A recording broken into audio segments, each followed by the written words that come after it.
সুপ্রিয় শিক্ষার্থী, সবাইকে আজকের ক্লাসে স্বাগত জানাচ্ছি। আমি সাদ্দাম মুর্শেদ তালুকদার, প্রভাষক, পদার্থবিজ্ঞান বিভাগ, নেত্রকোনা সরকারি কলেজ।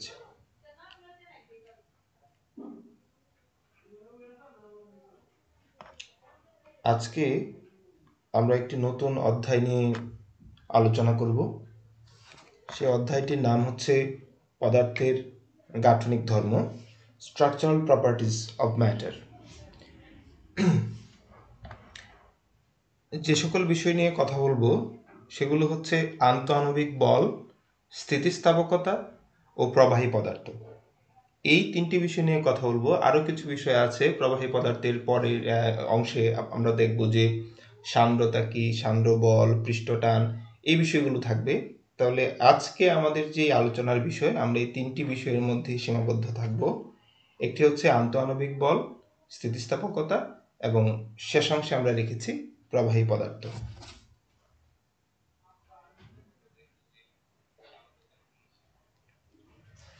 তাহলে চ্যাপ্টারটি শুরু করা যাক।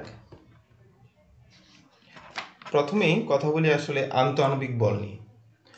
আন্তঃআণবিক বল এই শব্দটির মধ্যেই আসলে কি নিয়ে কথা বলা হচ্ছে সেই সম্পর্কে একটি ধারণা দেয়া আছে। যেমন আন্তঃআণবিক বল, আমরা এখানে বল নিয়ে কথা বলবো, কিন্তু সেই বলটি কার কার মধ্যে? সেই বলটি এখানে হচ্ছে অণুগুলোর মধ্যে। এই কারণে এটার নাম হচ্ছে আন্তঃআণবিক বল, যেটাকে বলা হয় ইন্টারমলিকুলার ফোর্স। তো এখানে অনেকগুলো ছবি আমি দিয়েছি। আমি আজকে এটার কনসেপ্ট নিয়ে শুধু কথা বলবো, ম্যাথমেটিক্যাল বিষয়গুলোর দিকে একটু কম যাব। তো এই স্লাইডে আমার মোট 5টি ছবি আছে। তো সেই 5টি ছবির মাধ্যমেই আন্তঃআণবিক বল নিয়ে আমি বিষয়টি ব্যাখ্যা করার চেষ্টা করছি। একেবারে প্রথম দিকের যে ছবিটি, সেখানে দেখো যে এক ব্যক্তি একটা স্প্রিংকে টেনে সে তার প্রসারণ ঘটানোর চেষ্টা করছে। এটি দিয়ে আসলে কি বোঝাতে চাচ্ছি সেটি আসলে দ্বিতীয় ছবিটির সাথে সংশ্লিষ্ট। দেখো, দ্বিতীয় ছবিটির মধ্যে একটি কাঠামো দাঁড় করানো আছে। সেখানে আমরা অনেকগুলো সেখানে এই যে অণুগুলো আমরা দেখতে পাচ্ছি, এগুলো হচ্ছে অণু, কালো যে বলগুলো, এবং তাদের মাঝখানে একটি স্প্রিংয়ের সাহায্যে সংযুক্তি বা স্প্রিংয়ের মাধ্যমে তারা সংযুক্ত আছে সেটি দেখাতে চেয়েছি। আসলে এই যে স্প্রিংটি, সেটি আসলে আন্তঃআণবিক বলকে বোঝার জন্য আমাদের খুব কাজে দিবে। আমরা ধরে নিতে পারি যে এই আন্তঃআণবিক বল তো আসলে দেখা যায় না, তবে আমরা ধরে নিই যে এই বলটি আসলে এই স্প্রিংটি, মানে অর্থাৎ এই স্প্রিং সেই বলের প্রতিনিধিত্ব করছে। সেখানে যে কারণে প্রথমে আমি একটা স্প্রিংয়ের ছবি দিয়ে সেইটিকে বোঝানোর চেষ্টা করেছি। অর্থাৎ দুটি অণুকে আমরা কাছাকাছি রেখেছি এবং তাদের মাঝখানে একটা স্প্রিং দিয়ে সংযুক্ত করার চেষ্টা করেছি। এই মুহূর্তে স্প্রিংটিকে টেনে যদি আমরা তার দৈর্ঘ্য বৃদ্ধি করতে চাই কিংবা তাকে যদি প্রসারিত করতে চাই, তাহলে দেখব যে এই স্প্রিংটি আমাদের এই যে প্রথম ছবি, যে আমাদের দুটি হাতকে আমরা দুদিকে টেনে প্রসারিত করার চেষ্টা করছি, সে আসলে বাধা দিবে। একইভাবে তাকে যদি আমরা সংকুচিত করার চেষ্টা করতাম, তখনও সে আমাদেরকে কি করবে? বাধা দিবে। অর্থাৎ যদি এর দৈর্ঘ্য বৃদ্ধি করি, অর্থাৎ অণুগুলোর মধ্যে যদি দৈর্ঘ্য বৃদ্ধি করি, তখন দেখা যাচ্ছে তাদের মধ্যে একটা তীব্র আকর্ষণ বল কাজ করছে। অর্থাৎ সে আমার দুটি আঙুলকে টেনে কাছাকাছি নিয়ে আসতে চাচ্ছে। তার মানে এই যে অণুগুলো আমাদের দ্বিতীয় ছবির মধ্যে দেখতে পাচ্ছি, একটি স্ট্রাকচার, সেই অণুগুলোকে যদি আমি টেনে দূরে সরানোর চেষ্টা করি, তাহলে দেখা যাবে সেখানে একটি আকর্ষণধর্মী বলের সৃষ্টি হয়েছে এই অণুগুলোর মধ্যে। একইভাবে তাকে যদি আমি চেপে সংকুচিত করার চেষ্টা করি, তখন এই স্প্রিংটি আসলে আমার হাতকে কি করবে? দূরের দিকে ঠেলে দিতে চাইবে। তখন আমরা বলতে পারি যে তখন তাদের মধ্যে একটি বিকর্ষণধর্মী বিকর্ষণ দেখা যাচ্ছে। তাহলে দেখো যে একটি স্বাভাবিক স্প্রিংয়ের দুই প্রান্তে দুটি অণুকে আমরা রেখেছি। তাকে যখন আমরা সংকুচিত করার চেষ্টা করছি, তখন সেখানে আসলে বিকর্ষণ করছে। আর যখন তাকে আমরা দূরে টেনে নিয়ে যাওয়ার চেষ্টা করছি, তখন তাদের মধ্যে একটি আকর্ষণধর্মী বলের সৃষ্টি হচ্ছে। এই আকর্ষণ এবং বিকর্ষণ বিষয়টিকে তৃতীয় যে ছবিটি, তার মাধ্যমে আমরা বোঝানোর চেষ্টা করি।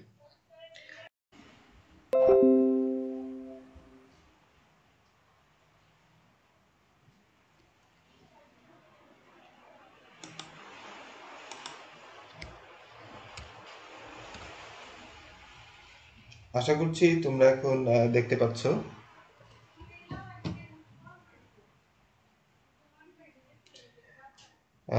ইন্টারনেটের সাময়িক অসুবিধা হওয়ার জন্য আসলে কিছুটা দেরি হয়ে গেল।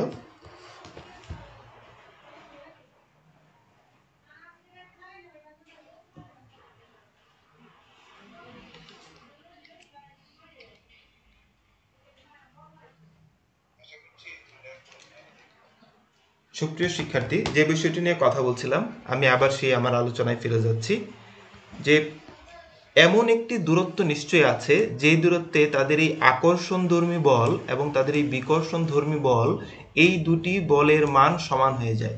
এই হচ্ছে সেই দূরত্ব যেটিকে আমরা এই 3 নাম্বার ছবির মাধ্যমে দেখানোর চেষ্টা করেছি। অর্থাৎ এই এই দূরত্বটি যত কম হতে থাকবে, অর্থাৎ যত এই যে জিরোর দিকে আসতে থাকবে, তত দেখতে পাচ্ছি এই এই যে উপরের দিকে তাদের এই যে বিকর্ষণ ধর্মটা বেশি, এই অংশ এই যে বিকর্ষণ দেখতে পাচ্ছি। আবার এই দূরত্ব যদি বেড়ে যায় আর এর চেয়ে যদি ডান দিকে যেতে থাকি, তাহলে আমরা দেখতে পাচ্ছি যে আকর্ষণ ধর্মের অংশটা আমরা পাচ্ছি। তাহলে এই এই যে স্প্রিং দিয়ে যদি আমরা কল্পনা করি যে অণুগুলো আসলে একটি স্প্রিং এর মাধ্যমে সংযুক্ত আছে, তাহলে সেটি বুঝতে আমাদের জন্য খুব সহজ হয় যে এই অ্যাটমগুলোর বিহেভটা আসলে কেমন হয়। তো এই অংশটি যখন তুমি তোমার বই থেকে পড়বে তখন কিছু শব্দ তুমি খুঁজে পাবে, যেমন ক্রিস্টাল শব্দটি পাবে, ল্যাটিস শব্দটি পাবে। এই ল্যাটিস বা ক্রিস্টাল বিষয়টি আসলে কি সেই সম্পর্কে একটু ধারণা দিতে চাই। যেমন ধরো যে 4 নাম্বার যে ছবিটি আছে সেটি একটি বিরাট বড় স্ট্রাকচারের ছোট্ট একটি অংশ, অর্থাৎ একটি একক নিয়ে কথা বলছি আমরা, এটাকে বলা হচ্ছে ইউনিট সেল। অর্থাৎ ধরো যে এখানে অনেকগুলো ব্লক হতে পারতো, এখানে হয়তো 1টা 2টা 3টা 4টা 5টা 6টা 7টা 8টা ব্লক হতে পারে একই রকম দেখতে, আইডেন্টিক্যাল। তো সেই ব্লকটাকে আমি এখানে একটা ব্লকের মাধ্যমে দেখানোর চেষ্টা করেছি, যেটাকে বলা হচ্ছে কি ইউনিট সেল। আর ইউনিট সেলের এই যে কোণার যে পয়েন্টগুলো, এই পয়েন্টগুলোর নাম হচ্ছে ল্যাটিস পয়েন্ট। এগুলো আসলে অবস্থান নির্দেশ করে। এগুলো আসলে কার অবস্থান নির্দেশ করে? এগুলো আসলে অণুর অবস্থান নির্দেশ করে। এই পয়েন্টগুলোকে বলা হচ্ছে আমাদের ল্যাটিস পয়েন্ট। এই 5 নম্বর ছবিটি দিয়ে সেটি আসলে বোঝানো যায়। এই যে ল্যাটিস পয়েন্ট হচ্ছে, দেখো সবগুলো হচ্ছে বিন্দু, অর্থাৎ এগুলো হচ্ছে একটা স্ট্রাকচারের মধ্যে কোথায় কোথায় বসবে সেই বিন্দুগুলোর অবস্থান সূচিত হয়েছে এই কালো বৃত্তগুলোর মাধ্যমে। একইভাবে এখানে বেসিস বলে একটা বিষয় আছে। বেসিসটা কি? এই বেসিস হচ্ছে এখানে একটি ফুলের মাধ্যমে বোঝানো হচ্ছে, অর্থাৎ এই ফুলগুলো অর্থাৎ এই অণুগুলো আসলে এই পয়েন্টগুলোতে গিয়ে বসবে। বসার পর তার যে স্ট্রাকচারগুলো হবে, যে বিন্যাসটি আমরা পাবো, অর্থাৎ ল্যাটিস থেকে পেয়েছি তাদের অবস্থান কোথায় হবে এবং এই অবস্থানগুলোতে কারা গিয়ে বসলো, এই ফুলগুলো গিয়ে বসলো অর্থাৎ অণুগুলো গিয়ে বসলো, তখন তার যে কাঠামোটি দাঁড়ায় সেই কাঠামোটির নাম হচ্ছে আসলে কি ক্রিস্টাল।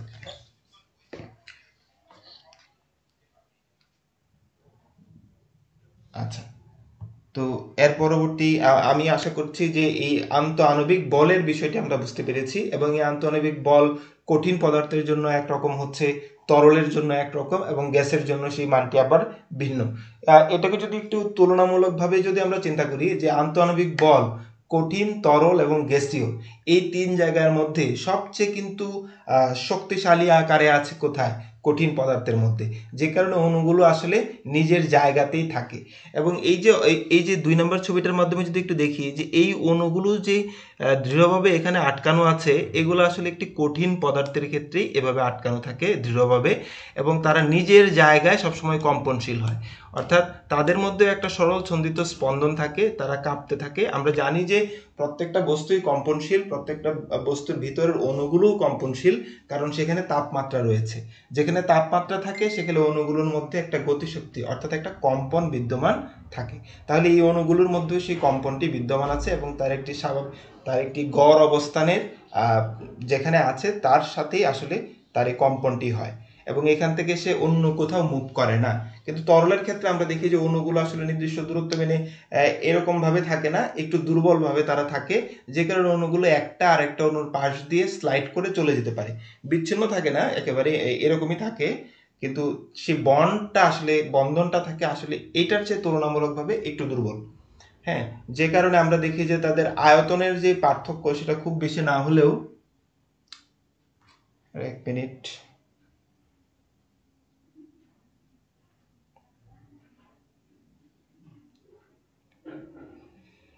ইন্টারনেটের কিছুটা সমস্যা হচ্ছে আজকে।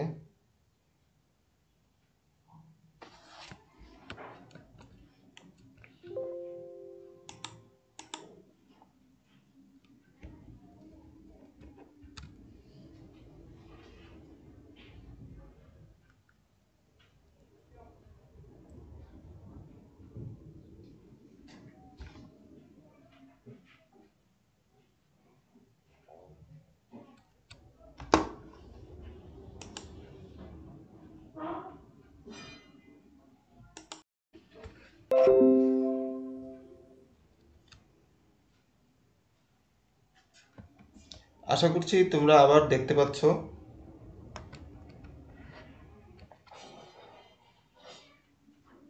আমি এর মধ্যে একটু চেক করে নিই আমার মোবাইল ফোন থেকে দেখতে পাচ্ছ কিনা।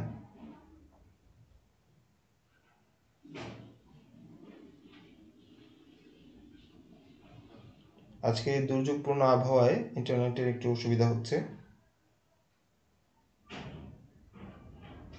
হ্যাঁ, লাইভটি দেখা যাচ্ছে।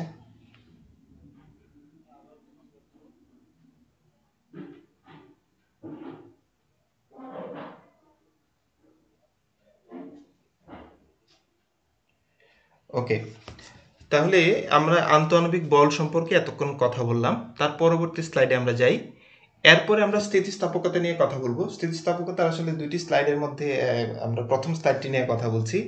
যে স্থিতিস্থাপকতার কথা যখন আমাদের মাথায় আসে তখন আমরা আসলে চিন্তা করি একটি রাবার ব্যান্ড। তো তাকে আমরা যদি এভাবে টানি প্রথম ছবিটির মতো, তাহলে টেনে যদি আমরা ছেড়ে দিই তাহলে সে আবার আগের জায়গায় ফেরত আসে। তো এই রাবারের কথাটি যখন এই মাথায় আসে বা স্থিতিস্থাপকতার যখন কথাটি মাথায় আসে তখন এই দুইটাকে আমাদের আসলে পরিপূরক মনে হয়। যে হ্যাঁ, রাবার ব্যান্ডকে টানলে সে লম্বা হচ্ছে আবার আগের জায়গায় ফেরত যাচ্ছে, তাহলে রাবার ব্যান্ড হচ্ছে আমাদের কি একটা স্থিতিস্থাপক পদার্থ। আসলে শুধুমাত্র রাবার ব্যান্ড না, এই সব কিছুকেই আসলে একটা নির্দিষ্ট সীমার মধ্যে আমরা যদি তাকে বল প্রয়োগ করি তাহলে তার একটি পরিবর্তন হয়। তাহলে এই একটা নির্দিষ্ট সীমার মধ্যে এই পরিবর্তনটি হয়, আকার আকৃতির পরিবর্তন হয় এবং এই সীমাটি অতিক্রম করলে সে আসলে পার্মানেন্টলি তার যে বিকৃতি ঘটে যায়। বিকৃতি মানে কি একটা পরিবর্তন, পার্মানেন্ট কোনো একটা পরিবর্তন হয়ে যাওয়াটাই আসলে বিকৃতি। তবে পদার্থবিজ্ঞান তো আসলে একটু গাণিতিকভাবে বিষয়গুলোকে ব্যাখ্যা করার চেষ্টা করে। তো আমরা গাণিতিকভাবে বিষয়গুলো নিয়েও কথা বলে দেখি যে আমরা এগুলো বুঝতে পারি কিনা। প্রথমত একটু চিন্তা করি যে ইলাস্টিসিটি জিনিসটা আসলে কি বা স্থিতিস্থাপকতা জিনিসটা কি। যে কোনো একটা বস্তুর উপর যখন আমরা বল প্রয়োগ করব তাহলে তার একটা পরিবর্তন হবে। এমন হতে পারে তার দৈর্ঘ্যের পরিবর্তন হয়েছে, কিংবা তার আয়তনের পরিবর্তন হয়েছে, কিংবা তার যে আকৃতির পরিবর্তন হয়েছে। এবং এই পরিবর্তনগুলো ঘটানোর জন্য আমাকে কিন্তু একটি বল প্রয়োগ করতে হচ্ছে। এবার আমি যদি সেই বলটিকে প্রত্যাহার করে নিই বা অপসারণ করে ফেলি, তাহলে এই বল দেওয়ার কারণে তার যে পরিবর্তনটি হয়েছিল, বল অপসারণে যদি সে আবার তার প্রাথমিক অবস্থায় ফেরত যেতে পারে তাহলে সেইগুলো হচ্ছে আসলে এই যে আগের অবস্থানে ফিরে গেল যে ধর্মের কারণে, এই ধর্মটাকেই বলছি আমরা আসলে কি স্থিতিস্থাপকতা, যাকে ইংলিশে বলা হচ্ছে ইলাস্টিসিটি। তো এখানে 2 নম্বর ছবিটির দিকে একটু খেয়াল করি। এখানে একটা প্র্যাকটিক্যাল দেখানো হচ্ছে। সেখানে আমরা একটা ক্ল্যাম্প স্ট্যান্ড দেখতে পাচ্ছি, তার সাথে একটি রোলারকে আটকানো আছে এবং তার সাথে একটি স্প্রিংকে আটকানো আছে এবং স্প্রিংয়ের নিচের দিকে একটি ওয়েট, অর্থাৎ যেখানে আমরা ভর যুক্ত করব, এখানে ওজন হিসেবে সেটি দেওয়া আছে, অর্থাৎ তার বল নিচের দিকে ক্রিয়া করবে। তো একটি স্প্রিংয়ের উপর যদি আমি বল প্রয়োগ না করি তাহলে তার একটা স্বাভাবিক দৈর্ঘ্য থাকবে। তো স্বাভাবিক দৈর্ঘ্যটি আসলে কিরকম? তো ধরি যে এই স্কেল থেকে আমরা এইখানে একটি তার একটা অবস্থান পেয়ে গেলাম। ধরো যে এখানকার অবস্থানটি যদি হয় আমার ধরো যে এটা হচ্ছে 20 লেখা আছে, 20 সেন্টিমিটার। আবার এইটির যখন আমি ভরটি সংযুক্ত করলাম না তখন হয়তো তার অবস্থান ছিল এইখানে। তাহলে এটি হচ্ছে তার প্রাথমিক দৈর্ঘ্য। পরবর্তীতে আমরা যখন এই ওয়েটটিকে যুক্ত করলাম তখন তার আসলে কিছুটা বৃদ্ধি ঘটেছে। তাহলে এইটুকু হচ্ছে তার বৃদ্ধি। তাহলে আগের এই 20 থেকে এই যে দাগ পর্যন্ত যখন ভর তাকে সংযুক্ত করা হলো না তখন যদি এই দাগটি হয় 30 সেন্টিমিটার, তাহলে তার আদি দৈর্ঘ্য যেটি হচ্ছে সেটি হচ্ছে কত? 10 সেন্টিমিটার। একইভাবে আমি যখন ভর প্রয়োগ করলাম তখন তার একটা দৈর্ঘ্য বৃদ্ধি হয়েছে। এই বৃদ্ধি অংশটি যদি আমি চিন্তা করি এবং এইখানে যদি আমি অবস্থান কত সেটা যদি চিন্তা করি, তাহলে অবস্থান যদি আমি ক্যালকুলেশন মানে ওই স্কেল থেকে দেখি সেটি হচ্ছে 40 সেন্টিমিটার। তাহলে এই যে আদি দৈর্ঘ্যের অবস্থান লাস্ট পয়েন্টটা ছিল 30, সেখান থেকে বৃদ্ধি হয়েছে কত 40।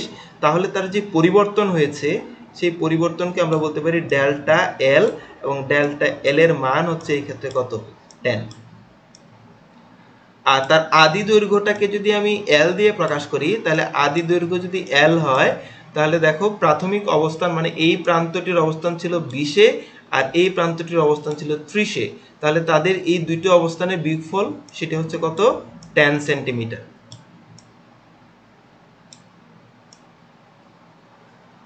10 সেন্টিমিটার। তাহলে আমরা একটা জিনিস বুঝলাম যে এইখানে বল প্রয়োগের ফলে তার কি হয়েছে, দৈর্ঘ্যের পরিবর্তন হয়েছে। আচ্ছা, তোমরা অনেকেই কমেন্ট করেছো, তোমরা কি এখন আমার কথাগুলো শুনতে পাচ্ছ কিনা আমাকে কমেন্টে জানিও।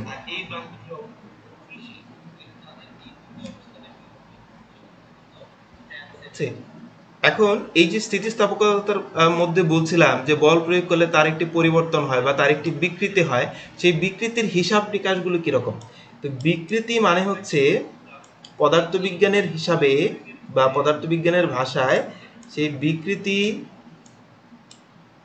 যাকে ইংলিশে বলা হয় স্ট্রেন, বিকৃতি ইকুয়াল টু হচ্ছে দৈর্ঘ্যের পরিবর্তন কত হলো। দৈর্ঘ্যের পরিবর্তন হয়েছে এই ক্ষেত্রে ডেল্টা এল, এবং আদিতে কত ছিল এল। এই দুটির অনুপাতকে বলা হচ্ছে দৈর্ঘ্য বিকৃতি। তাহলে আমরা দেখো এখানে কি লিখলাম যে বিকৃতি ইকুয়াল টু দৈর্ঘ্যের পরিবর্তন কত হয়েছে সেটি হচ্ছে লব, এবং আদিতে তার দৈর্ঘ্য কতটুকু ছিল সেটি হচ্ছে আমাদের হর।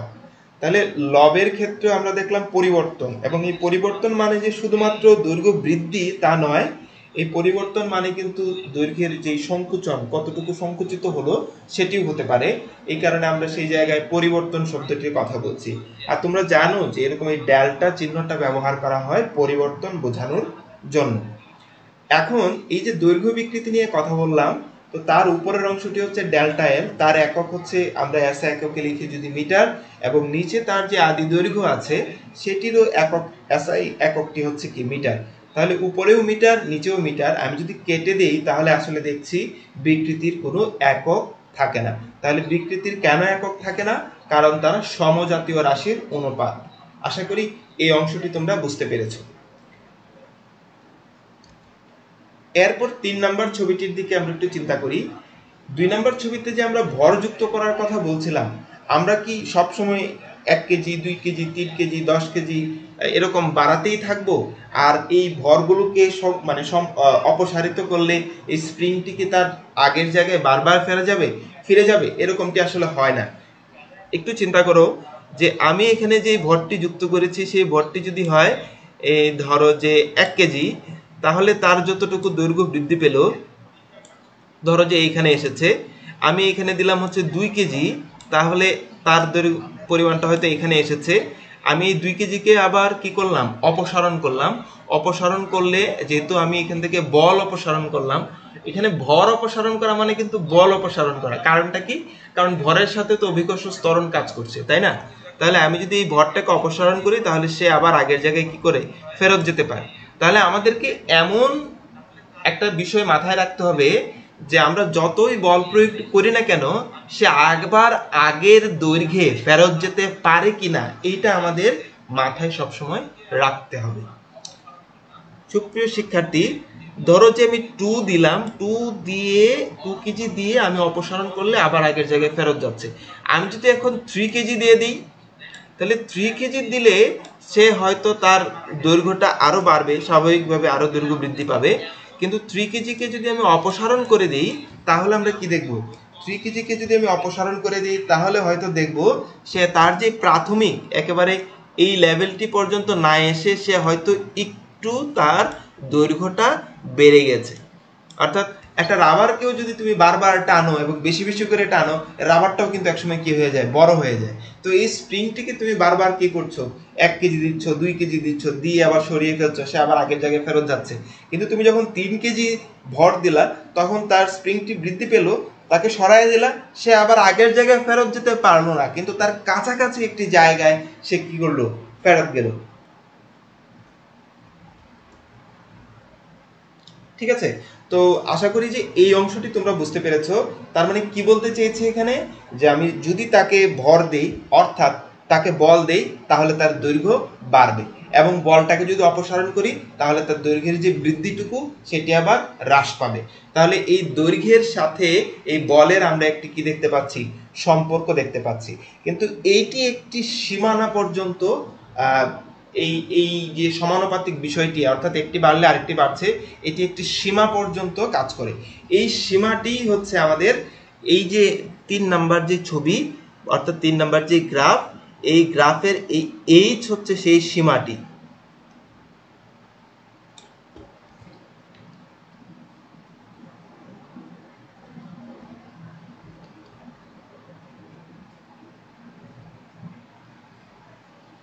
আরেকটু যদি বলি, একটু খেয়াল করো যে 3 নম্বর ছবিটির মধ্যে নিচের অংশটি একশকে লেখা আছে স্ট্রেন, এর মানে হচ্ছে বিকৃতি, এর মানে হচ্ছে বিকৃতি। আর এই পাশে এই ওয়াই অ্যাক্সিসে লেখা আছে কি আসলে দেখো, স্ট্রেস। এই শব্দটির মানে হচ্ছে পীড়ন। তো এখন আমাদের এই পীড়ন মানেটা কি এটি একটু বোঝার চেষ্টা করি, তাহলে হয়তো আমরা গ্রাফটিকে আরো সুন্দরভাবে এক্সপ্লেইন করতে পারবো। এই পীড়ন এবং বিকৃতির সম্পর্কটি যদি একটু চিন্তা করি, বিকৃতি কি সেটি বলেছি যে দৈর্ঘ্যের পরিবর্তন কত হলো ডিভাইডেড বাই আদি দৈর্ঘ্য কত ছিল, সেটি হচ্ছে আমাদের দৈর্ঘ্য বিকৃতি। এখন পীড়ন, পীড়ন স্ট্রেস, স্ট্রেস মানে হচ্ছে এক ধরনের প্রেসার। কিরকম, যে যদি কোথাও আমরা বল প্রয়োগ করি, সেটি যদি একক ক্ষেত্রফলের উপর প্রযুক্ত বল হয়, তখন সেই বলটির নাম হচ্ছে আসলে পীড়ন। তাহলে একক ক্ষেত্রফলের উপর প্রযুক্ত বল, তোমরা জানো যে যে সকল শব্দের আগে একক থাকে সাধারণত সেগুলো দিয়ে আসলে কি করতে হয়, ভাগ করতে হয়। তাহলে এখানে বলা হচ্ছে একক ক্ষেত্রফল, তার মানে আমি কি করব, এটা ক্ষেত্রফল দিয়ে ভাগ করব। প্রযুক্ত যেই বল, তার মানে এখানে কাকে ভাগ করতে বলা হচ্ছে, বলকে। প্রযুক্ত যেই বল, সেই বলকে আমরা বলছি কি, পীড়ন।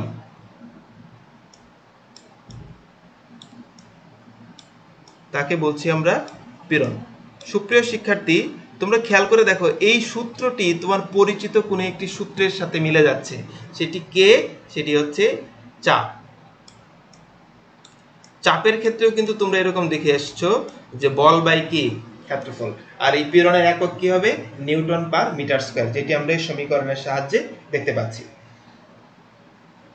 তার মানে একক ক্ষেত্রফল এর মান যদি 1 হয়ে যায়, একটু চিন্তা করো যে একক ক্ষেত্রফল এর মান যদি 1 হয়ে যায়, তাহলে পীড়ন এবং বলকে আসলে কি আলাদাভাবে দেখার সুযোগ আছে? না, তখন পীড়নই আমাদের কি হয়ে গেল, বল। তাহলে যেখানে আমার পীড়ন লেখা আছে 3 নম্বর ছবিতে, এইখানে আমি মনে মনে সেটাকে কি ধরে নিতে পারি, সেখানে আমি ধরে নিতে পারি যে এইটা দিয়ে আসলে বল বোঝানো হচ্ছে। কিরকম বল, একক ক্ষেত্রফলের উপর প্রযুক্ত বল।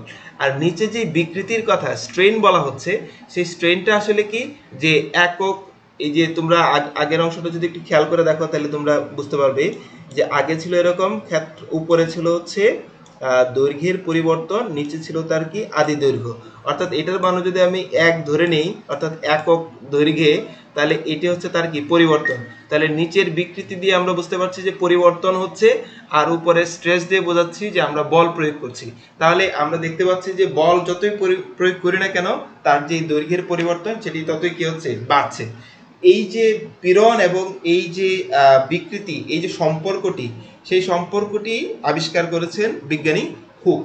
এই কারণে এই সূত্রটিকে বলা হয় হুকসের ল, যেখানে বলা হচ্ছে যে একটি সীমার মধ্যে, কোন সীমা, স্থিতিস্থাপক সীমা মধ্যে পীড়ন বিকৃতির সমানুপাতিক, পীড়ন বিকৃতির সমানুপাতিক। এটি কার সূত্র, হুকসের সূত্র। সেখানে কি, যে পীড়ন যদি তুমি বাড়াও বিকৃতি তত বাড়বে, কিন্তু একটা কন্ডিশন দেয়া আছে, সেটি হচ্ছে স্থিতিস্থাপক সীমার মধ্যে। তাহলে এই স্থিতিস্থাপক সীমাটি কোথায়, যে এই রেড গ্রাফের মধ্যে দেখো, এই যে রেড চিহ্ন দিয়ে একটি সরল রেখা আঁকা আছে, সেই সরল রেখাটি মূল বিন্দুগামী। তোমরা জানো যে এটি আসলে সমানুপাতিক সম্পর্কের একটি গ্রাফ থাকলেই মূলবিন্দুগামী এরকম সরল রেখা আমরা পাই, যার মাধ্যমে দেখা যাচ্ছে যে পীড়ন যদি আমি বাড়িয়ে দেই তাহলে তার বিকৃতিও কি হচ্ছে, বাড়ছে। এবং এই সূত্রটি একটি নির্দিষ্ট সীমা পর্যন্ত মানছে, যেই সীমা পর্যন্ত মানছে অর্থাৎ যেই এখানে যদি আমি চিন্তা করি যে এই এইচ বিন্দুটি, তাহলে দেখো যে এদিকে একটি বিকৃতি পেয়েছি, এদিকে আমরা একটি কি পেয়েছি, পীড়ন পেয়েছি। তাহলে এই সীমা পর্যন্ত, এই পীড়নের এই সীমা পর্যন্ত সে আসলে সমানুপাতিক সম্পর্ক মেনে চলেছে। কিন্তু এর পরবর্তীতে তুমি যতই স্ট্রেস দাও না কেন, বাড়াও না কেন, তখন কিন্তু তার সম্পর্কটি আর সমানুপাতিক নয়, সরল রেখা হয়নি, সে বারবার কি হয়েছে, পরিবর্তন হয়েছে। এইখানে একটা বিষয় খেয়াল করার আছে, ই বলে একটা পয়েন্ট আমরা এখানে দেখছি। ই পয়েন্টটি আসলে কি বলতে চায়?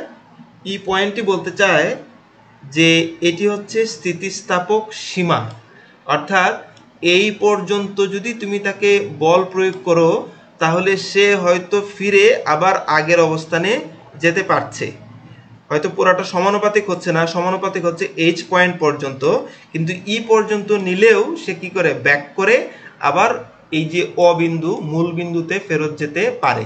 কিন্তু ই এর চেয়ে বেশি তুমি যদি আরো একটু বল প্রয়োগ করো তখন সে আর আগের জায়গায় ফেরত যেতে পারে না, আর আগের জায়গায় ফেরত যেতে পারছে না।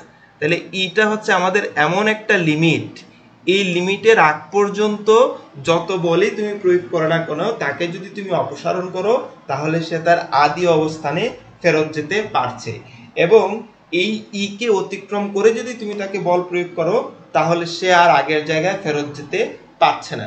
এই যতটুকু জায়গা পর্যন্ত সে ফেরত যেতে পারছে বা যতটুকু বল পর্যন্ত যেতে পারছে সেটাকে বলছি আমরা ইলাস্টিক, আর এর পরের যে অংশ সেটাকে বলছি আমরা কি, আসলে প্লাস্টিক। তাহলে স্থিতিস্থাপক সীমার মধ্যে থেকে বল প্রয়োগ করলে যদি তার আদি অবস্থায় যেতে পারে তখন সেই রিজিয়নটিকে বা সেই অঞ্চলটিকে বলবো আমরা স্থিতিস্থাপক অঞ্চল।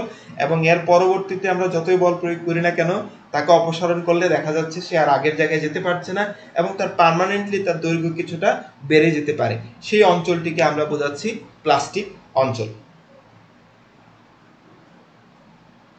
এবং এই স্প্রিংটির ক্ষেত্রে যদি চিন্তা করো, ভর সংযুক্ত করতে করতে করতে করতে এমন একটা সময় হতে পারে যে এটি একেবারেই মাঝখানে ছিঁড়ে গেল, এরকম হতে পারে না? অবশ্যই হতে পারে। তাহলে এই যে লাস্ট লিমিট, একেবারে আর হয়তো সে তার ইলাস্টিক বা প্লাস্টিক কোনো ধর্মই নাই, এমন এক জায়গায় গেল যে সেখানে একেবারে ভেঙে গেছে বা ছিঁড়ে গেছে, এই পয়েন্টটাকে আসলে বলা হচ্ছে এরকম ফ্র্যাকচার পয়েন্ট।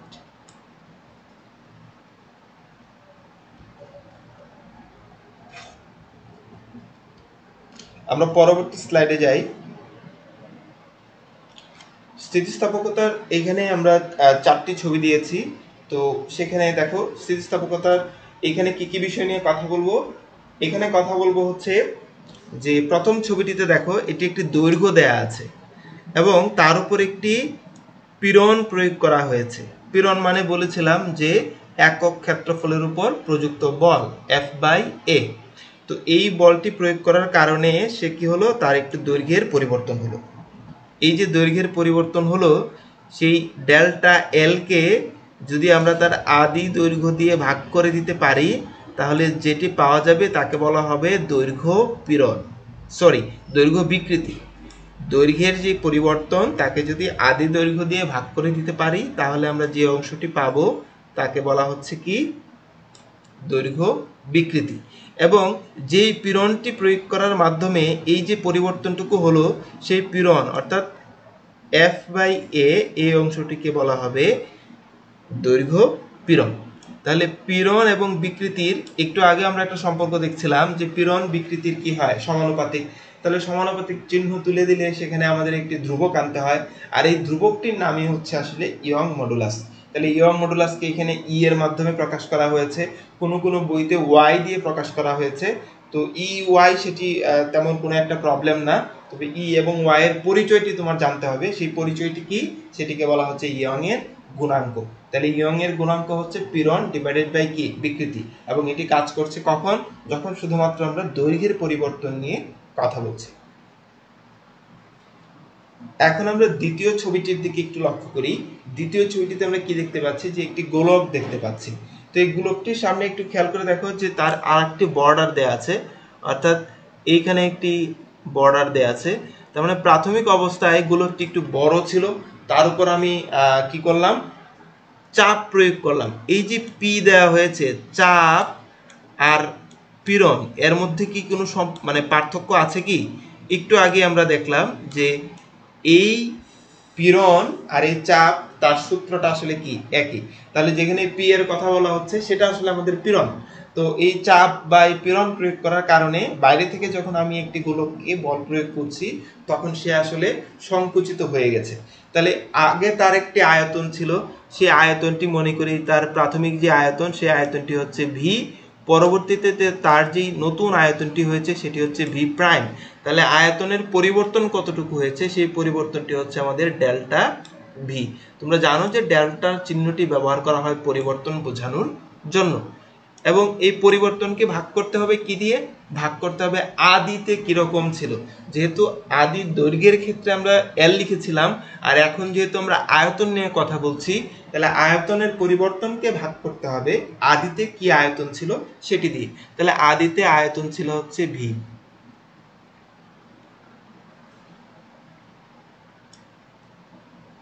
তাহলে দেখো যে আয়তনের পরিবর্তন ডিভাইডেড বাই আদি আয়তন, তাহলে এখানে কি হয়েছে, একটি বিকৃতি পেয়েছি আমরা।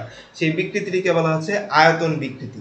তার মানে আগে যখন আমরা দৈর্ঘ্য নিয়ে কথা বলেছিলাম তখন তার নাম ছিল দৈর্ঘ্য বিকৃতি, আর এইখানে যখন আমরা আয়তনের পরিবর্তন নিয়ে কথা বলছি এবং আয়তনের পরিবর্তনটিকে আমরা আদি আয়তন দিয়ে ভাগ করেছি, তখন যে সমীকরণটি পেয়েছি তার আমরা নাম দিয়েছি কি, আয়তন বিকৃতি।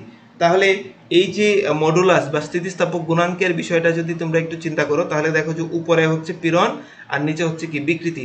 তাহলে এইখানে আয়তনের ক্ষেত্রে এই যে অনুপাতটি, অর্থাৎ হুকের সূত্রে যে বলা ছিল যে পীড়ন বিকৃতির সমানুপাতিক, এবং সমানুপাতিক চিহ্ন তুলে দিয়ে দৈর্ঘ্যের ক্ষেত্রে আমরা তাকে বলেছি ইয়ং এর গুণাঙ্ক, কিন্তু আয়তনের ক্ষেত্রে সেটি আসলে আর ইয়ং এর গুণাঙ্ক নয়, তখন তার নাম হচ্ছে কি আয়তন গুণাঙ্ক, এবং আয়তন গুণাঙ্ককে কি ইংলিশে বলা হচ্ছে বাল্ক মডুলাস। তাহলে এই আয়তন গুণাঙ্ককে প্রকাশ করা হয় বি দিয়ে, আর উপরে ডেল্টা পি দিয়ে কি বোঝাতে চাচ্ছে আমি নিশ্চয়ই তোমাদেরকে বোঝাতে পেরেছি। তোমরা আমাকে কমেন্টেও জানাতে পারো যে ডেল্টা পি দিয়ে বা পি দিয়ে কি বোঝাতে চাচ্ছে, সেটি কি পীড়ন নাকি চাপ? আসলে দুটি কি একই জিনিস। তার মানে উপরের অংশ হচ্ছে আমার পীড়ন বা স্ট্রেস, আর নিচে delta V divided by V, এই অংশটি দিয়ে কি বোঝাতে চাচ্ছে? এটি দিয়ে বোঝাতে চাচ্ছে যে আয়তনের যে বিকৃতি ঘটেছে সেই বিকৃতি, এবং এই অনুপাতটি একটি ধ্রুব রাশি, সেই ধ্রুব রাশিটি হচ্ছে কত, বি, যাকে বলা হচ্ছে বাল্ক মডুলাস, বাংলায় যেটাকে বলি আমরা আয়তন গুণাঙ্ক। এরপরে 3 নাম্বার ছবিটির দিকে আমরা একটু খেয়াল করি, যেখানে আয়তন বিকৃতি, আয়তন পীড়ন এগুলো নিয়ে কথা বলা হবে। দেখো এই ছবিটি আসলে কি, এই ছবিটি আসলে দেখতে এরকম ছিল, শুরুতে এরকম ছিল। তো এটি একটি বই চিন্তা করতে পারো, তার এই যে উপরের প্রান্তে তুমি কি করলে, বল প্রয়োগ করলে। তো বল প্রয়োগ করলে সে কি করবে, নিচের অংশটা যদি দৃঢ়ভাবে আটকানো থাকে, তাহলে সে কি করবে, একটু হেলে যাবে নিশ্চয়ই। এই যে হেলে গেল, কতটুকু হেলে গেল সেটি হচ্ছে আমাদের থিটা। এখন এই আমি যে ছবিটি আঁকলাম আর যে ছবিটি এখানে দেয়া আছে সেটার সাথে একটু কম্পেয়ার করে দেখো। অর্থাৎ প্রথমে সে এরকম আয়তাকৃতি ছিল, তারপরে তাকে কি করা হলো, বল প্রয়োগ করা হলো। যখনই আমি এফ বল প্রয়োগ করলাম তখন সেখানে একটি কি উৎপন্ন হয়েছে, কোণ উৎপন্ন হয়েছে, সেই কোণটি কত, থিটা। আচ্ছা, এবং তার এই যে উপরের যে ক্ষেত্রফলটি ছিল, যেহেতু এটি একটি বইয়ের মতো চিন্তা করতে বলেছি, তাহলে নিশ্চয়ই তার একটি ক্ষেত্রফল আছে, সেই ক্ষেত্রফলটি হচ্ছে আসলে আমার কত, এ। তাহলে আমি বল প্রয়োগের কারণে সে এরকম উপরের অংশটি বেঁকে গেল, এটি নিশ্চয়ই বোঝাতে পেরেছি, ঠিক আছে। তাহলে এখন আসি যে এই ক্ষেত্রে আমরা হুকের সূত্রটি কিভাবে ব্যবহার করব, বা পীড়ন কোন অংশটি বা বিকৃতি কোন অংশটি। যে পীড়ন মানে হচ্ছে কি বল বাই ক্ষেত্রফল। তাহলে বল কত আমি প্রয়োগ করেছি, বল প্রয়োগ করেছি এফ। কোথায় প্রয়োগ করেছি, এই যে উপরের এই অংশে, উপরের এই অংশটির ক্ষেত্রফল কত, উপরের এই অংশটির ক্ষেত্রফল হচ্ছে এ। আচ্ছা, তাহলে গুণাঙ্ক বের করতে কি করতে হয়, যে পীড়নকে বিকৃতি দিয়ে ভাগ করতে হয়। তাহলে এইখানে তো আয়তনও নেই, এইখানে তো দৈর্ঘ্যও নেই, তাহলে এই ক্ষেত্রে আমার যেই বিকৃতি সেটি আসলে কি? এই ক্ষেত্রে বিকৃতি হচ্ছে আমার কোণ, এই কোণটি কত? এই কোণটি হচ্ছে থিটা। এই আয়তন বিকৃতির ক্ষেত্রে এই কোণটিকেই বলা হচ্ছে কি? আকার বিকৃতির ক্ষেত্রে এই থিটাটাই হচ্ছে আমার কি আসলে আকার বিকৃতি। তুমি যদি একটু চিন্তা করো যে উপরে তার যে দৈর্ঘ্যটি, সেই দৈর্ঘ্যটি হচ্ছে কত? x, আর এই পাশের যেই উচ্চতা সেটি হচ্ছে h, এবং এটি যদি একটু সমকোণী ত্রিভুজ চিন্তা করো, তাহলে এই ত্রিভুজের ক্ষেত্রে এটি হচ্ছে লম্ব, এটি হচ্ছে আমাদের কি? ভূমি। লম্ব বাই ভূমি ইকুয়াল টু লিখতে পারি কত আমরা? tan থিটা, লিখতে পারি tan থিটা। আর থিটার মান যদি খুবই ক্ষুদ্র হয় তাহলে tan থিটা ইকুয়াল টু কত লিখতে পারি? থিটা। ঠিক আছে? তো তোমার কোনো অঙ্কে যদি আমাদের এই গুণাঙ্কটি, ব্যবর্তন গুণাঙ্কটি যদি বা আকৃতির পরিবর্তনজনিত যে গুণাঙ্ক সেটি যদি বের করতে হয় আর থিটার মান যদি বের করতে হয়, তাহলে এই যে উপরের এই অংশটিকে আমরা লম্ব ধরে এবং এই সাইডের এই অংশটিকে আমরা তার যে ভূমি সেটি ধরে কোণের পরিমাণটি কত হয় সেটি বের করতে পারবো। এবং এই কোণটিকে কিন্তু ডিগ্রিতে লেখা যাবে না, এই কোণটিকে লিখতে হবে রেডিয়ানে। সাইন, কস, ট্যান বা এইরকম জিনিসগুলো যদি থাকে তখন সেই ক্ষেত্রে আমরা ডিগ্রি বসাবো, কিন্তু যদি সাইন, কস, ট্যান, কট, কসেক এসব বিষয় যদি না থাকে, কোথাও যদি এরকম সিঙ্গেল থিটা থাকে, তাহলে সেই ক্ষেত্রে আমাদের এই মানগুলোকে রেডিয়ানে নিয়ে বসাতে হবে।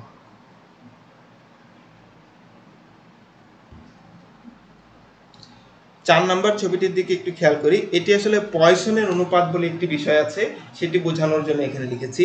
তো পয়সনের অনুপাতটি আসলে কি একটু বোঝার চেষ্টা করি। তো পয়সনের অনুপাত হচ্ছে যে পার্শ্ব বিকৃতি এবং তার যেই দৈর্ঘ্য বিকৃতি তাদের যে অনুপাত, সেই অনুপাতটিকে বলা হচ্ছে পয়সনের অনুপাত। তো দেখি কিরকম বিষয় সেটি। তোমরা যদি একটু অ্যানিমেশনটির দিকে খেয়াল করো, অর্থাৎ দেখো যে সে যখন সংকুচিত হচ্ছে তখন সে মোটা হয়ে যাচ্ছে, আর সে যখন সম্প্রসারিত হচ্ছে তখন সে কি হয়ে যাচ্ছে? চিকন হয়ে যাচ্ছে। তাহলে দেখো যে দৈর্ঘ্যের পরিবর্তনের সাথে সাথে তার পার্শ্বেরও একটি পরিবর্তন এখানে উল্লেখ করার মতো বিষয়। তাহলে দেখো যখন আমি তাকে সংকুচিত করছি তখন কি হচ্ছে? তখন তার দৈর্ঘ্য কমে যাচ্ছে এবং সেই ক্ষেত্রে তার পার্শ্ব অর্থাৎ তার যে প্রস্থচ্ছেদের ক্ষেত্রফল সংকুচিত হওয়ার সময় বৃদ্ধি পাচ্ছে। আবার যখন সম্প্রসারিত হচ্ছে তখন তার যে প্রস্থচ্ছেদের ক্ষেত্রফল কমে আসছে। সে কারণে যে পার্শ্ব বিকৃতি এবং দৈর্ঘ্য বিকৃতির যে অনুপাত, সেই অনুপাতটিকে বলা হচ্ছে পয়সনের অনুপাত। এগুলো নিয়ে ম্যাথমেটিক্যাল কথাগুলো আমরা আবার বলবো। আজকে জাস্ট এই বিষয়গুলো আসলে কি সেটি একটু জানার চেষ্টা করছি। এরপরে আরেকটি টপিক, সেটি হচ্ছে প্রবাহী পদার্থ নিয়ে কথা বলি। আমরা জানি যে কোনো একটি নদীর মধ্য দিয়ে পানি প্রবাহিত হয়, পাইপের মধ্য দিয়ে পানি প্রবাহিত হয়, আমাদের যেই ধমনী, শিরা, সেগুলোর মধ্য দিয়েও কি হয়? যে তরল প্রবাহিত হয়। তাহলে এরকম তরলের প্রবাহ কিন্তু বিভিন্নভাবে আমাদের চোখের সামনেই হচ্ছে, এমনকি আমাদের দেহের ভিতরে যে এই যে ব্লাডের কথা বললাম সেখানে হচ্ছে। তো এই বিষয়গুলো বোঝার জন্য আমাদেরকে এখানে কয়েকটি ছবি দেওয়ার চেষ্টা করেছি, সেখানে একটু এই প্রবাহী ধর্মটা কিরকম সেটা নিয়ে কথা বলি। যে প্রথম ছবিটি আসলে স্ট্রিমলাইন ফ্লো দেখানো হচ্ছে। এটি আসলে কি? এটি হচ্ছে আসলে স্রুত রেখা বা শান্ত ধার রেখা। কিরকম? যে একটা দেখো যে পাইপের মধ্য দিয়ে পানি প্রবাহিত হচ্ছে মনে করো, তাহলে এ বি সি পাইপের উপরে তিনটি আমি দাগ দিয়ে দিলাম। অর্থাৎ পাইপের এইখানে, পাইপের উপরে একটি স্বচ্ছ পাইপ, এর উপরে এখানে আমি এ দাগ দিলাম, এখানে আমি বি দাগ দিলাম, এখানে আমি সি দাগ দিলাম। এর ভিতর দিয়ে পানি তো অনবরত আসছে। তো পানির কোনো কণা যদি এ বিন্দুতে আসে তখন তার বেগ হচ্ছে v1। পানির কোনো কণা যখন বি বিন্দুতে আসে তখন তার বেগ হচ্ছে v2। পানির কোনো কণা যদি সি বিন্দুতে আসে তাহলে তার বেগ হচ্ছে v3। অর্থাৎ যেই কণাটাই এ বি সি তে আসুক, সেই কণাটারই এ বিন্দুতে আসলে বেগ হবে v1, বিতে গেলে v2, সিতে গেলে v3। এইটির কোনো পরিবর্তন হবে না। যতক্ষণ পর্যন্ত এই প্রক্রিয়াটি বজায় থাকবে ততক্ষণ পর্যন্ত তাকে আমরা বলবো হচ্ছে শান্ত রেখা প্রবাহ। কিন্তু যখনই এগুলো বারবার পরিবর্তন হবে, এ তে বেগ একরকম, বিতে বেগ একরকম, সিতে বেগ একরকম, তখন এইরকম 2 নাম্বার ছবিটি এই যে এরকম উল্টা পাল্টা আমরা দেখবো যে এটাকে বলা হয় অশান্ত রেখা প্রবাহ। অর্থাৎ সে আর শান্ত থাকলো না, তার বারবার এরকম পরিবর্তন হচ্ছে, তাকে বলা হচ্ছে টার্বুলেন্ট ফ্লো। তাহলে এই এই 1 নাম্বার ছবি এবং 2 নাম্বার ছবির মধ্যে একটি সম্পর্ক স্থাপন করে আমার এই 3 নাম্বার ছবিটি দেখো। 3 নাম্বার ছবিটিতে কি প্রথমে দেখতে পাচ্ছি স্ট্রিমলাইন প্রবাহ, তারপরে আমরা দেখছি কি টার্বুলেন্ট প্রবাহ, অর্থাৎ প্রথমে শান্ত তারপরে সে কি হয়ে গেছে অশান্ত। এই শান্ত প্রবাহটাই অশান্ত হয়ে যেতে পারে কিভাবে? এমন একটি ব্যাগে তুমি যদি পানিটাকে মানে এই পাইপের মধ্য দিয়ে তুমি যদি পরিবহন করে নিয়ে যাও বা পাঠাও, তাহলে এমন একটি ব্যাগের আগ মুহূর্ত পর্যন্ত সে এরকম শান্ত থাকবে, এবং এই পানির বা এই তরলের ব্যাগ যদি এই নির্দিষ্ট মানের চেয়ে বেশি করে ফেলো, তখনই সে আবার এরকম কি হয়ে যাবে অশান্ত হয়ে যাবে।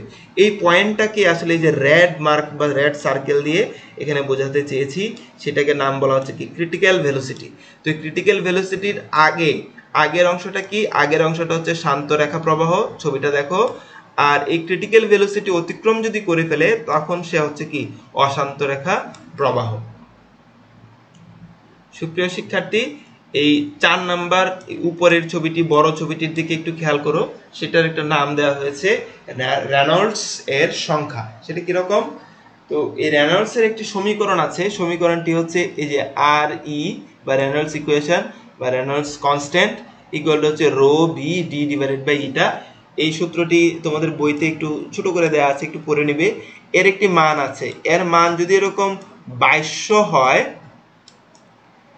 এই 2200 এর চেয়ে যদি এই ধ্রুব সংখ্যাটি যদি 2200 এর চেয়ে কম হয়, এখানে আমরা আগের ছবিটিতে 3 নাম্বার ছবিটিতে ব্যাগ দিয়ে আমরা দেখেছি, আর এই 4 নাম্বার ছবিটিতে আমরা হচ্ছে রেনল্ডস এর ধ্রুবক দিয়ে দেখতে চাই। এই সমীকরণ ব্যবহার করে যদি আমরা দেখি মানটি 2200 এর চেয়ে যদি কম হয়, কম হলে সে হবে এরকম শান্ত রেখো, আর 2200 এর চেয়ে যদি বেশি হয় তাহলে সে হয়ে যাবে কি অশান্ত রেখো। তোমাদের এমসিকিউতে এরকম প্রশ্ন চলে আসতে পারে, অতএব এই ছোটখাটো ইনফরমেশন গুলো একটু খেয়াল করে পড়ে নিবে।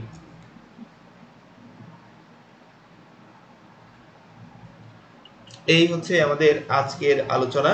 তো আজকে বেশ কয়েকটি বিষয় নিয়ে কথা বলেছি। কি কি বিষয় নিয়ে কথা বললাম? প্রথমেই কথা বলেছি আমরা হচ্ছে আন্তঃআণবিক বল নিয়ে। আন্তঃআণবিক বলে আমরা দেখলাম যে দুটি অণুর মধ্যে একটি স্প্রিং যদি কল্পনা করা যায় এবং এই অণু দুটিকে যদি আমি সংকুচিত করতে চাই, তাহলে অণুগুলোর মধ্যে মনে হবে একটা বিকর্ষণ কাজ করছে, আর তাদেরকে যদি আমরা সম্প্রসারিত করতে চাই স্প্রিং এর সাথে যদি কম্পেয়ার করি, তখন দেখবো যে তারা কি হচ্ছে আকর্ষণ করছে, এরকম মনে হবে। এবং এই যে অণুগুলো সেগুলো হচ্ছে তরলে একরকম থাকে, কঠিনে একরকম থাকে, এবং গ্যাসীয় অবস্থায় আরেক রকম অবস্থানে থাকে। কঠিন অবস্থার ক্ষেত্রে আমরা একটি স্ট্রাকচার দেখেছি, সেই স্ট্রাকচারে কোন কোন অবস্থানে অণুগুলো থাকে আমরা দেখেছি।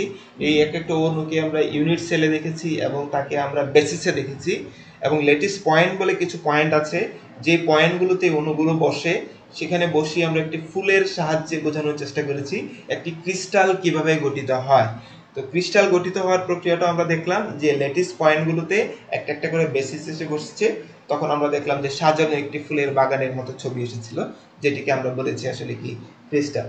এর পরবর্তীতে আমরা দেখেছি কি স্থিতিস্থাপকতা।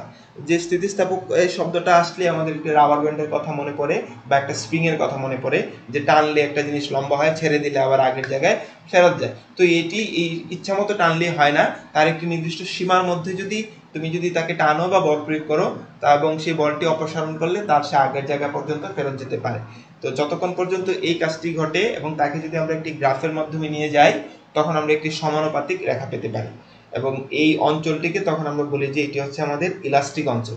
এর চেয়ে বেশি বল প্রয়োগ করা হলে একটি স্প্রিং ডিফর্ম হয়ে যেতে পারে, একটি রাবার ব্যান্ড সে বড় হয়ে যেতে পারে, তখন সেই অংশটিকে আমরা নিয়ে গিয়েছি কোথায়, যে প্লাস্টিক অঞ্চল বলেছি। তো এই ছিল আমাদের স্থিতিস্থাপকতার কথা, এবং সেখানে আমরা দৈর্ঘ্যের বিকৃতি কিরকম করে হয়, বিকৃতির হিসাবটা কিভাবে করে, আয়তনের বিকৃতি কিভাবে হয়, আয়তনের বিকৃতির হিসাবটা কিভাবে করে, পাশাপাশি আমরা যে কৃন্তন বা তার যেই আকৃতির যে পরিবর্তনের ক্ষেত্রে যে গুণাঙ্কটি আসে, সেখানে আমাদের যেই কোনটি মানে ক্ষেত্রফল, সেখানে বল কোন অংশটি এবং তার বিকৃতি কোন অংশটি আকার বিকৃতির ক্ষেত্রে, সেটিও আমরা দেখেছি। এর পরবর্তীতে আমরা কথা বলেছি আসলে প্রবাহী পদার্থ নিয়ে। প্রবাহী পদার্থ মানে হচ্ছে, আমরা উদাহরণ হিসেবে তরলের কথা বলেছি, প্রবাহী তো শুধু তরল নয়, প্রবাহী কিন্তু গ্যাসও, অতএব দুইটা জিনিসকেই ভাবতে হবে।